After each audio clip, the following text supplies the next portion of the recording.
I want to paint a picture of a story for you. Mom is 82 years old. She's been living in the same home for nearly 40 years. And recently, she started needing help with meals. Someone to drive her to doctor's appointments, a little help around the house, nothing around the clock, at least not yet. Her two adult children are trying to figure out what comes next. One says we should probably sell the house and use the money to help pay for care. The other says, what about a reverse mortgage? Maybe mom can stay here longer.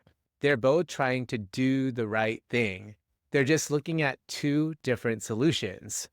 And that's one of the most common conversations I have with families.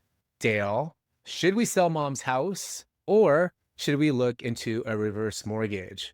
It's a great question, but it's usually the wrong place to start because before we decide how to pay for care, we first need to understand what we're trying to accomplish.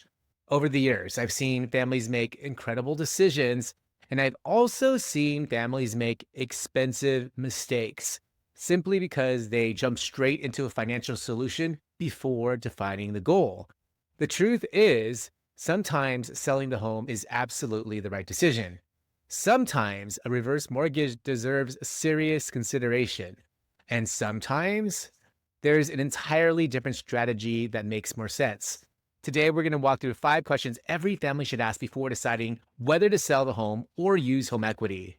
Hi, I'm Dale Corpus. I'm a Senior Transition Strategist, Realtor, and reverse mortgage specialist based in the San Francisco Bay Area.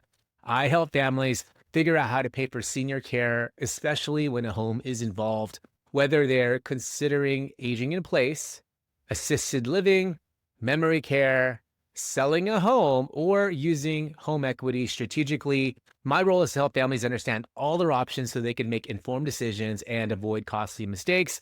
This is another episode of Sandwich Generation Solutions, powered by the Simplify Senior Transitions podcast, where we bring clarity to the housing, care, and financial decisions families often face during some of life's most challenging transitions. Let's dive in. Welcome to the Simplify Senior Transitions podcast, where we help families navigate senior living, real estate, and everything in between. Hosted by Senior Transition Specialist Dale Corpus, this show brings you expert insights, real solutions, and stress-free strategies to make senior transitions simple. Ready to dive in? Let's go. Question number 1. What are we trying to accomplish? Let's go back to our example. Mom wants to remain at home. Her daughter wants to honor that wish. Her son is worried about the cost. So before we even talk about selling the house or a reverse mortgage, I ask one question. What are we trying to accomplish? Are we trying to help mom remain safely at home, reduce stress on family caregivers, generate monthly cash flow, delay a move to assisted living? Or are we simply trying to make sure she has the safest quality of life possible? Because if we don't know the goal, it's impossible to know which financial strategy best supports it. The goal should always drive the decision, never the financial product. Question number 2, is remaining at home still the best option? This is where emotions often take over. Our example family wants mom to stay home. That's understandable. Most parents want that too, but we have to ask another question. Is remaining at home still the safest option? If mom only needs a few hours of help each day, aging in place may work beautifully. But what if she's had multiple falls? What if she's wandering because of dementia? What if she now needs around-the-clock supervision? At some point, the conversation shifts. The goal isn't simply staying home. The goal becomes safety.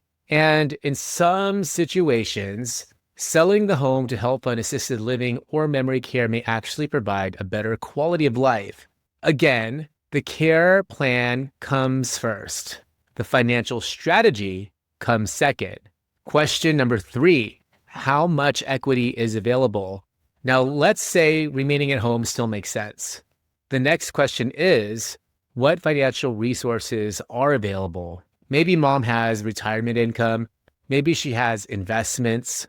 Maybe she has long-term care insurance. And maybe she has significant equity in her home. Home equity is simply another resource. It isn't automatically the answer, but neither should it automatically be ignored. If there's enough equity, using it strategically might help pay for home care, make home modifications, or simply reduce family stress. Every family's numbers are different, which is why every family strategy should be different too.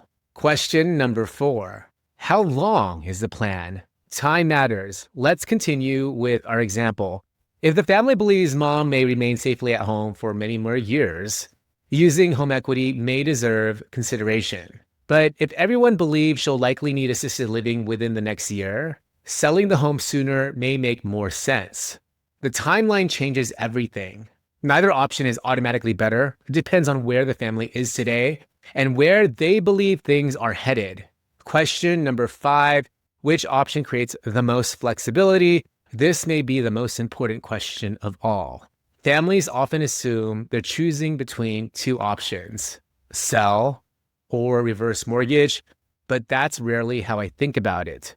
Instead, I ask, which option gives the family the most flexibility moving forward? Sometimes that's selling the home. Sometimes it's remaining in the home. Sometimes it's preserving retirement savings. Sometimes it's accessing home equity. The best decisions usually create options, not limitations. One thing I tell families all the time is this: don't fall in love with the financial product. Fall in love with the outcome you're trying to achieve, because reverse mortgages, selling the home, retirement savings, investment accounts, they're all simply tools. None of them are the strategy.